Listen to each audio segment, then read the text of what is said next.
Hi, a film I enjoyed last Friday night as a late night horror story was 1953's The Magnetic Monster. It was the first in a trilogy of films based around the Office of Scientific Inquiry, a fictional American government office that, rather like the Doomwatch television series, investigates sources of scientific danger to the community.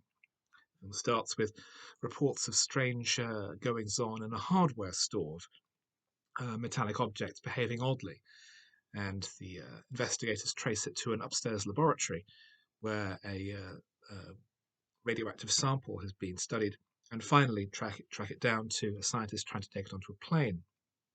The substance itself absorbs electrons from the objects around them and doubles in size every 11 hours, the fear being that in only a few days it will increase in size so much that it will unbalance the orbit of the Earth and the Earth will spin off into space. It's a fairly meat and potatoes film. It runs only an hour and a quarter, and it was very much a B movie programmer of the time.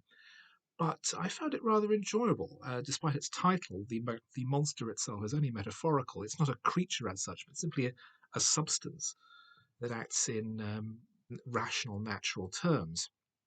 And the solution is simply to put it in a cyclotron and hope that by overfeeding it, it will break down into lesser, more stable elements. So it's a fairly straightforward, sensible, but more rational attempt at a science fiction thriller than you might have seen at the time.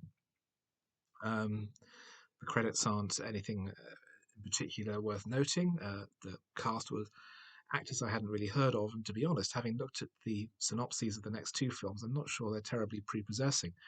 But as a cross between the highly lauded British series Doomwatch and an American B movie, I found this to be surprisingly entertaining, and I'd actually recommend it.